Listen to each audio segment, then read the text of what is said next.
Frankly, my dear, I don't give a damn. All right, Mr. DeMille, I'm ready for my close-up. He's looking at you, kid. Hola gente, bienvenidos otra vez a Diseccionando el Cine. Yo soy Majo. Y yo soy Val.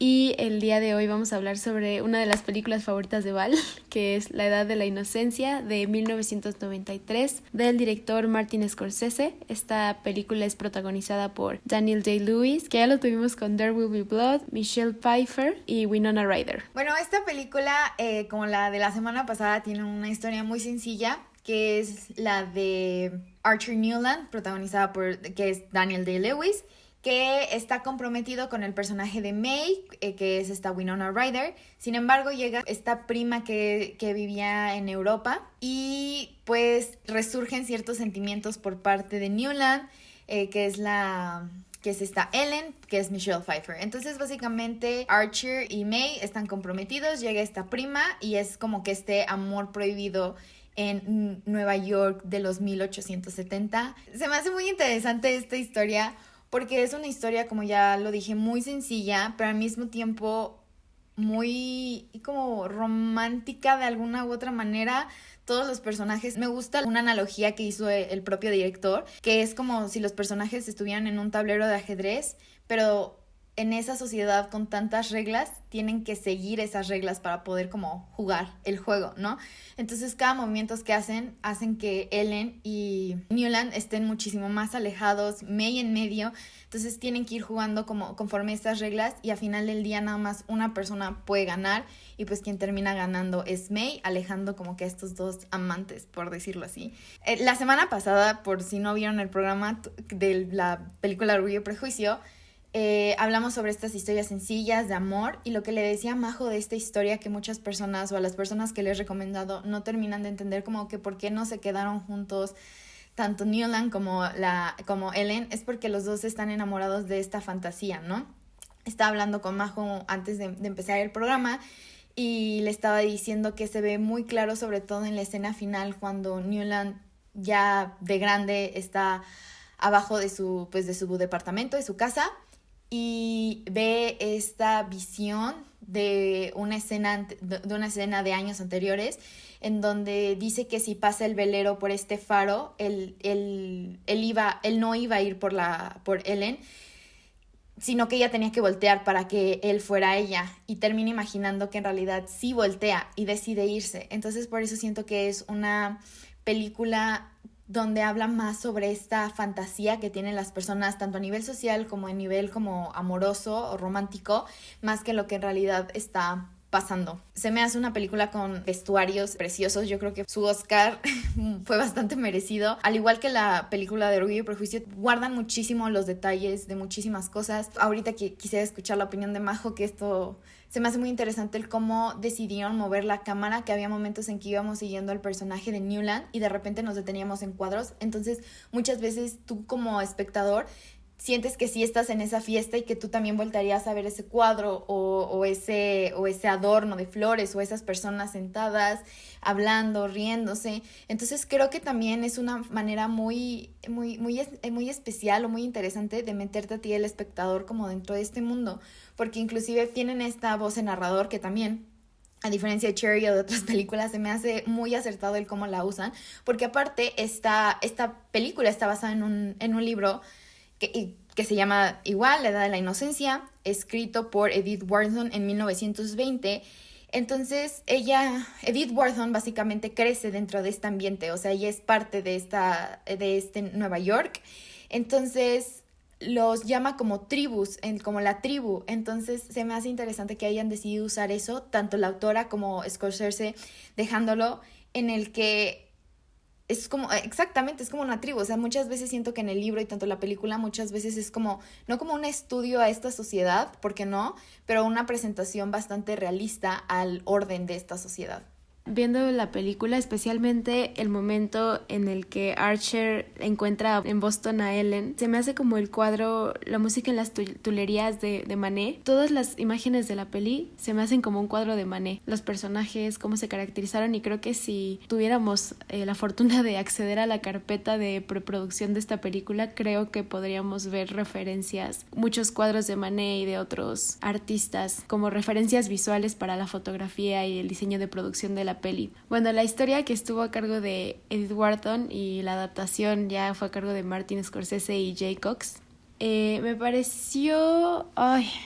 es que yo no le decía a Val al principio del programa que yo, al no haber leído el libro, no me quedó tan claro que Archer y Ellen estaban enamorados de la idealización de la otra persona y la idealización de esta libertad que probablemente representaba la otra persona y así. Yo lo sentí más como, pues sí, como este amor imposible, pero es que yo no veo a May como la que los separó, porque May le preguntó a Archer, o sea, le dijo, es que yo pospuse nuestro matrimonio para darte a ti la libertad de irte con otra persona si así tú lo deseas. Y hasta cierto punto sí se me hacía como que May se estaba victimizando demasiado, así de, es que no me quieres. Pero creo que ella siempre, y al final se nos confirma a palabras de su hijo, supo que algo había y le dio a Archer la oportunidad de decirle, ¿sabes qué? No me quiero casar, me quiero ir con Ellen. Y también tuvo la oportunidad de hablarlo con él, lo hablaron. Y Ellen le dijo, no, es que tú estás con May y no sé qué. Y él le dijo, no, yo estoy aquí, o sea, yo me quiero casar contigo. Y entonces, ¿sabes qué? No, divórciate. O sea, todavía estaban a tiempo. Y lo dijo, divórciate. Y de hecho es la primera mitad de la película, que le dice, no, es que yo no me quise divorciar para que no se viera mal ante la sociedad y que no les hiciera daño ya después a May y a ti, por lo que dice la gente, etcétera, etcétera. Tuvieron su chance, o sea, si ambas personas eran tan libres como la otra veía que era, pues pudieron haberlo hecho. O sea, la verdad, por esa parte de la historia no me gustó tanto porque siento que le sobraba poquito. Siento que 2 horas 18 minutos se podrían haber recortado a 1 hora 40, 1 hora 50 más o menos. O sea, sí, unos 20, 30 minutos cortarle a la peli. No sé, ese es mi punto de vista. Está bien lo que estás diciendo en esta parte de que hubo muchos momentos en que ellos los pudieron hablar. O sea, desde un principio, y May se lo dejó muy claro. Yo no estoy diciendo... La primera vez que leí el libro, dije, ¿qué onda? May es como esta villana antagonista que no sé qué, porque lo separó, que no sé qué, que no sé cuánto, ¿no? Ya luego vi la película y dije, no, o sea, irónicamente que me dejó más claro que a final del día era como que esta idea de ilusión. Fue la última escena que les digo, en la que Newland ve al personaje de Ellen voltearlo en ese puerto, ¿no? Donde él buscaba que ella volteara y no, en realidad nunca volteó, ¿no? Ahí fue cuando me dejó claro que en realidad estaba enamorado de la idea de lo que pudo haber sido su vida con ella, más que en realidad de ella. Yo creo que no funcionaban como pareja, o en muchas situaciones no quisieron ser pareja, ahorita como contestando a lo que decía Majo, porque a final de cuentas, si se hacían pareja, perdían la ilusión que tenían del otro. Esta Ellen, Olenska, al momento ella estaba buscando esta protección de su gente, ¿no? De la gente de Nueva York, a través de porque lo van diciendo a través de la película, tuvo un matrimonio horrible, entonces ella quiere volver a estos valores familiares, ¿no? Y el personaje que es como que estos valores familiares, pero con un poco más de libertad, a final del día es Archer. Entonces, en el momento que dejara a May, ya no tendría esos valores familiares en los que Ellen estaba como buscándose refugiar. O sea, no iba a ser esta persona correcta a la que podría ella como que depositarle su confianza, ¿no? Entonces ahí se pierde como que la primera ilusión, ¿no? Y al momento en el que él dejara de ver a Elena como algo, a esta Ellen como esta persona libre, emancipada, o sea, ya en realidad como una pareja, se perdía esta ilusión, siento que como que de libertad y como que amor, siento que prohibido, ¿no? O sea, siento que como que esta lujuria o algo más pasional que lo que tuvo con esta May, que lo que tiene, porque May es muy recatada, muy de que vamos a esperarnos, no sé qué. Entonces, en el momento que el otro en realidad decidiera estar con la otra persona, la ilusión se rompe porque ya no es esa persona que están idealizando. Entonces, yo creo que por eso vemos tantas veces que no, y que no, y que no, y que no, y que no, y que no. Que no terminan. Siento que siento que inclusive el nombre del libro hasta cierta manera es irónico porque a final del día ninguno termina de ser inocente en realidad. O sea, como que la edad de la inocencia te dice que a chance uno era inocente dentro de todo esto, pero más bien siento que Edith Wharton hace, sé que no, o sea, sé que no estamos analizando en sí el libro, pero lo que refleja la película es que en realidad los tres estaban queriendo ser inocentes dentro de la misma sociedad, haciéndose estúpidos. O sea, si en realidad no veían lo que querían ver, seguían siendo como que inocentes. Al momento en que se rompe esto y que le dice May a Archer, estoy embarazada, le da como este golpe de realidad de decir, es que no puedo dejar a mi familia. O sea, eso es una ilusión, esto es la realidad. Y ahí es cuando se termina de perder la inocencia. Y siento que más que inocencia, la fantasía de eso. Y siento que es muy inocente por parte de todos a final del día pensar que pudieron vivir con esta fantasía, porque inclusive y la única que en realidad termina viviendo como que su fantasía termina siendo May, pero May fue la única que era la única que como que de alguna manera entendió la realidad, pero se hizo la inocente. Entonces se me hace muy interesante cómo van tomando ahí decisiones las personas, porque la única, les digo, que siento que fue como que estuvo súper consciente de muchas cosas desde un principio, pero se hizo la inocente fue May, y fue la única que terminó de jugar bien, o sea, tomándolo muy Game of Thrones. Ella fue la que agarró y dijo, esto es a lo que van, y estamos jugando bajo las mismas reglas. Entonces la que terminó siendo más inteligente fue esta inocente, ¿no? Entonces yo creo que por eso, en cuanto estuvieran, iban a terminar como que su relación, o se iban a dar cuenta que ya no lo querían el uno al otro, porque en realidad de lo que estaban enamorados era de su fantasía. Yo por eso digo que no tuvieron que haber hecho como cortes en tiempo, por decirlo así, porque en realidad te enseña que a pesar de tener la oportunidad, nunca se la quisieron dar por esta idea de no se puede porque es la sociedad, porque es lo todo. Entonces se me hace también interesante cómo mezclan como que esta historia de decir las reglas con esta idea de enseñarte o mostrarte, porque no explicarte de alguna manera cómo vivía la socialité de alguna manera en Nueva York en los 1870. Entonces por eso me gusta mucho esta historia, porque creo que, retomando nuestro episodio pasado, muchas veces nosotros soñamos con este amor romántico que sería Mr. Darcy y esta Elizabeth Bennet, ¿no? Que al final arreglas tus problemas y te terminas quedando juntos. Pero en realidad muchas veces terminamos teniendo la historia que tuvieron Ellen y Archer, en la que dices, no, creo que me enamoré muchísimo más de tu ideal y te tengo que dejar ir. Y creo que eso se me hace muy interesante algunas películas. Le decía a Majo que también en La La Land se podía ver, pero esta idea de que el amor romántico puede estar, pero en realidad estamos más enamorados de la fantasía. Y se me hace aún más interesante la idea de que fue hecha en los 90s, cuando fue como que justamente todo este boom de muchas producciones de esta época, de este romanticismo de Jane Austen, o de estas películas como victorianas, que también como esta, pero que terminan juntos. Entonces yo creo que también por eso muchas personas como que no les termina como que disgustando. No disgustando, pero se sienten insatisfechos con el final. Y a mí se me hace un final como que al mismo tiempo muy romántico. No sé cómo explicarlo.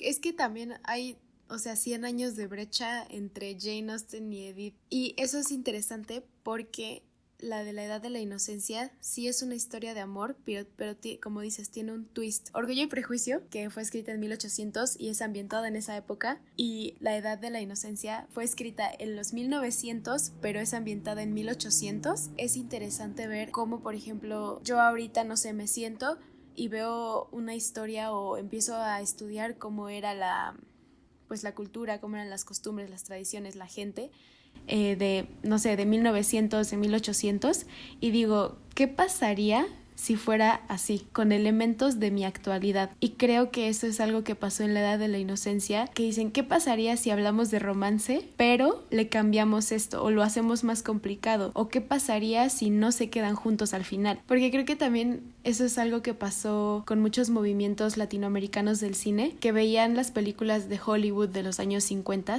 y decían, es que esa no es mi realidad, o sea, es que las cosas no pasan así, o sea, la vida no es un vivieron felices por siempre al final de las historias, y por eso surgieron muchas películas como El Tercer Cine que decían, la cosa no es así, y La Edad de la Inocencia es parte de eso, de analizar o estudiar el romance o crecer con él y decir es que las cosas no pasan así, vamos a modificarlo. Hablando también ya de cosas técnicas en la película, vi que los créditos los hizo Saul Bass. Es un diseñador gráfico que fue un game changer para los créditos de las películas, porque ya lo había dicho en una mesa redonda, no me acuerdo en cuál, pero usualmente la gente no le pone atención a los créditos en las películas.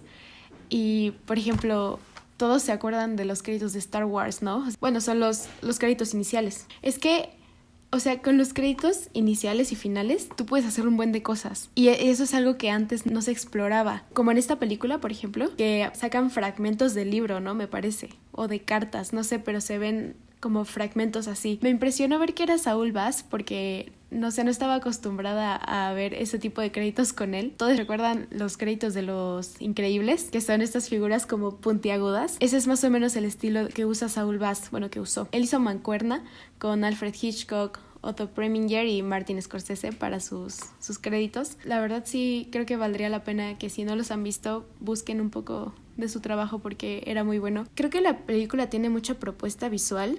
O sea, estos movimientos de cámaras que tú mencionabas hace un rato, Val, cambia muchísimo el montaje y creo que eso es algo propio de Scorsese, que tiene montaje de imágenes como tun, tun, tun, tun, que pasan, tiene cortes a rojos, tiene cortes a amarillos, en la escena en la que Ellen ve las rosas amarillas que le regala Archer. Es un game changer para la película, el montaje y la forma en la que se mueve la cámara, porque sí hay mucho dinamismo por parte de ambos y es un discurso claro a lo largo de toda la película, o sea, no es, estamos comparando la película de la semana pasada con esta. Creo que es algo que sí le critico a Orgullo y Prejuicio, que de repente tiene zoom-ins a los personajes que te sacan de onda. Son súper repentinos. Tú toda la película la habías visto súper tranquila y de repente un zoom-in así de telenovela y es como, espérate, ¿qué estás haciendo, no? Y en esta ocasión no. En esta ocasión son parte del discurso desde el principio de la película. Algo que me pareció también importante fue que seguimos conociendo a los personajes por la voz en off y creo que eso es respetar mucho que esta es una película no con un guión original, sino que es una adaptación de un libro. Me recordó mucho a lo que hacen en Scott Pilgrim, que es una adaptación de un cómic y el formato del montaje, de las tomas y todo es un cómic, entonces eso me gustó. Nada más como fun fact ahí por si no, esta voz en off es como Edith Wharton, porque al final del día esos son fragmentos del libro, entonces no, o sea, como que no nos estamos perdiendo como que de nada del libro, porque al final del día fue muy inteligente que fuera una mujer, porque pues fue escrito por una mujer, esta voz en off, y que te narrara. Entonces, aparte sentías que estabas como que en el libro, o sea, como que era como que el libro estuvo muy involucrado dentro de la película, que muchas veces eso no termina pasando, terminan cambiando todo, y aquí inclusive usan como estos cachos literales del libro. Sí, justo creo que es algo súper valioso, porque muchas veces toca escuchar a las personas que leyeron el libro antes de ver la película que dicen es que cambiaron todo, es que no respetaron esto y hay molestias obviamente porque pues no es una adaptación tan fiel, que creo que también ahí entra otra parte que hay que respetar el hecho de que sea una adaptación. O sea, al final del día son dos autores completamente distintos, Edith y Martin, que una ya está muerta y el otro empezó a trabajar cuando la otra ya estaba muerta, entonces pues no pudo haber este intercambio de palabras, pero creo que el dejar a Edith así tan presente en la película es lo que la enriquece y es lo que ayuda también a llevar una mejor adaptación de su historia. También la peli tiene muchos detalles en diseño de producción súper valiosos, que es como que muestran este catálogo de los cubiertos, por ejemplo, cuando van a hacer la cena. Ni siquiera te imaginas que eso elegían al momento de hacer las cenas, ¿no? Y es como, wow. Aparte eran catálogos así dibujados, entonces el arte de la película está muy bueno. Los detalles del estudio de fotografía donde May se toma sus fotos de novia. El fotógrafo es Martin. No. El fotógrafo es Martin, fue así de... ¿What? Sí, lo capté hasta esta última vez que lo vi, fue así de... ¿Es Martin? Y dije, nah, y lo googleé y sí, de hecho, sí había visto que se ponía en varias de sus películas y pone a varios de sus familiares dentro de las películas. Entonces se me hizo muy interesante que, al rato les cuento el fun fact si quieren, pero se me hizo muy interesante que se meta dentro de sus películas igual. Eso está súper padre, o sea, como director se nota, y bueno, y adaptador, y es guionista pues esta obra, se nota que realmente se involucró, ¿no? En la película. También cuando van a esculpir las manos de May, o sea, cómo estaba posando y las esculpen, y ya después aparecen ya casi al final de la peli. Las locaciones campiranas fueron las que a mí me parecieron más bonitas, pero ese ya es un gusto personal. Me gusta mucho la estética que manejaron ahí, y también porque la fotografía cambió, la manera de iluminar se hizo un poco más cálida, que al principio, en la primera mitad, que es casi todo citadino, es un poco más fría. También a partir de es que la peli se divide como en dos, ¿no? O sea, ya cuando son estas tomas campiranas ya empieza a haber más close-ups de los personajes, de los detalles. A mí me gusta mucho este close-up cuando le está dando la carta que le dice que sí se va a ir, que termina nada más iluminándole los ojos, o sea, que es muy directo, que él le está leyendo, se lo iluminan, acaba, y es como que siento que es como su vacío, ¿no? O sea, se están representando como que él, o sea, todo se vuelve sus ojos, y creo que se me hace muy interesante cómo jugaron en esa escena, porque no lo hacen en realidad en ninguna otra, pero creo que el hecho de que también que compartan, ¿no? Que se escuche a Ellen y a él y como que distorsionado es como muy introspectivo por parte de él, ¿no? O sea, no sé, esa escena me gustó, con los ojos me gustó muchísimo. Sí, justo eso, tiene muchos juegos con la fotografía, y la peli es también un claro ejemplo de que en el cine no hay límites, y más cuando se está juntando el cine con un libro,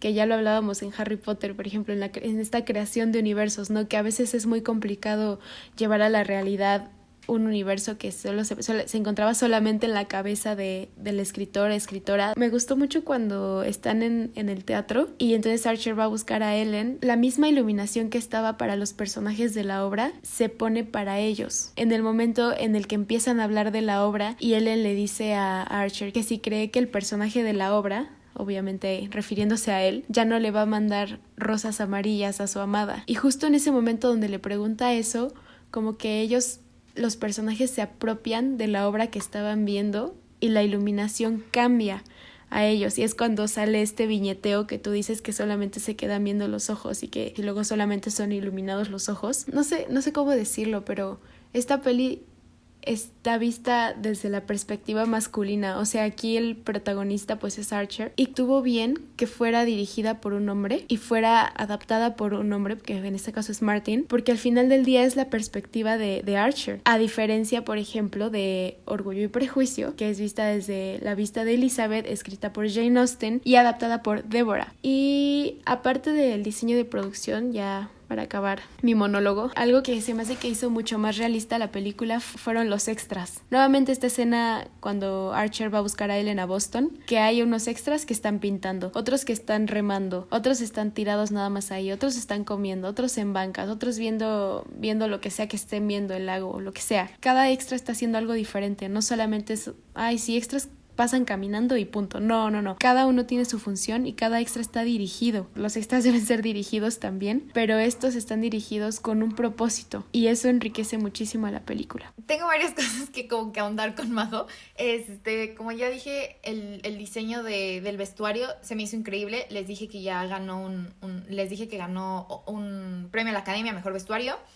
Me gusta mucho cómo hacen este contraste entre May y Ellen, a pesar de que son primas y todo esto, son tan diferentes de la forma que se visten, son tan diferentes, o sea, en muchísimas cosas, ¿no? O sea, muchas cosas obviamente son muy diferentes, pero creo que el vestuario todavía enriquece muchísimo más esto. Me gusta mucho que cuando vemos a Archer como que en esta situación social es muy simple, pero ya en su casa lo vemos como con garigoleados, o sea, de repente como su bata o sea, negra con bordes dorados, todo esto, más bien como que siento que es esta fachada que tiene que, o sea, siento que la ropa refleja muy bien como que la fachada que tiene que dar en público con la fachada que tiene que dar privada. Hay una escena que no sé si te acuerdas, Majo, que es cuando están todos los hombres agarrándose los sombreros. que son como un montón de extras y todos se están agarrando el sombrero.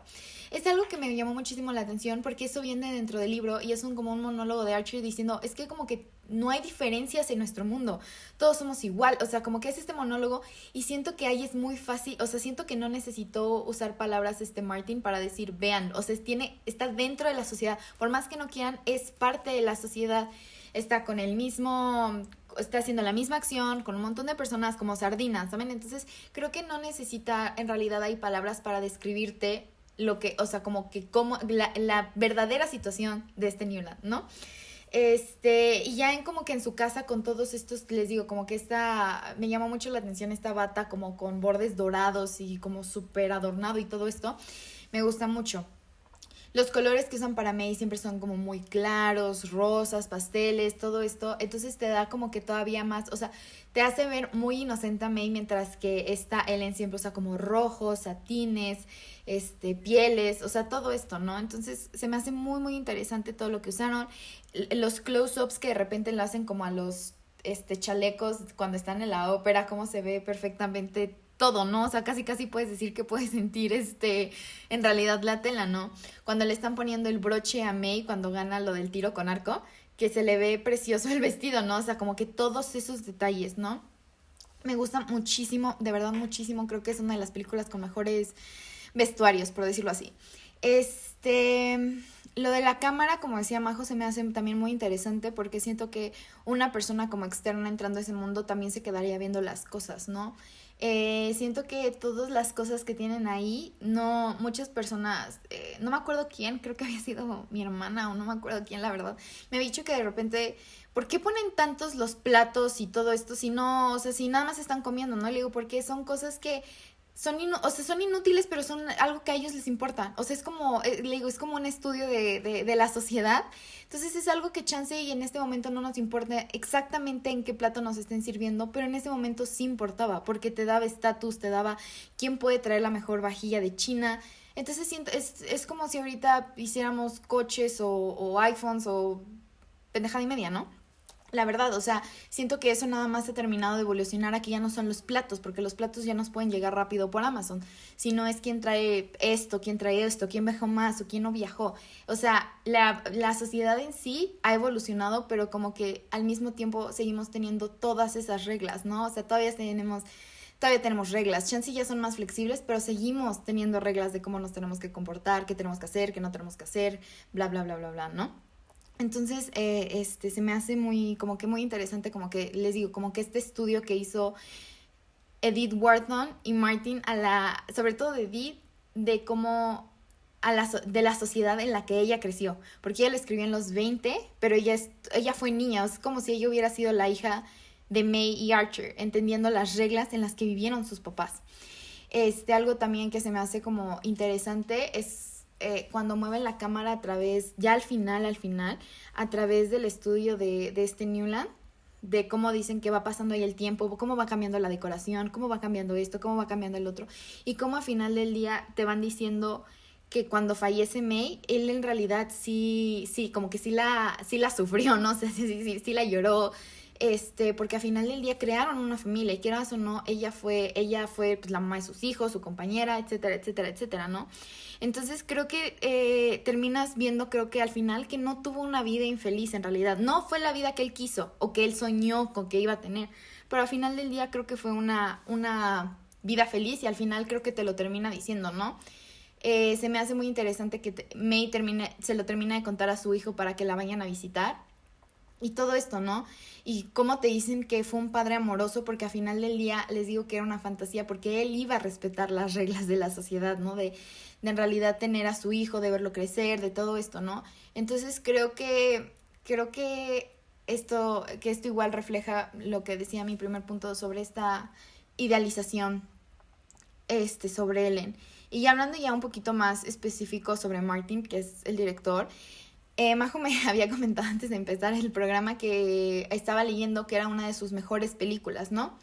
Y creo que sí, creo que sí, y al mismo tiempo no. Chance ya es algo más como personal, ¿no? Chance ya es algo más personal, pero definitivamente está dentro de su top 3. O sea, sin dudarlo, ya es más como en gustos.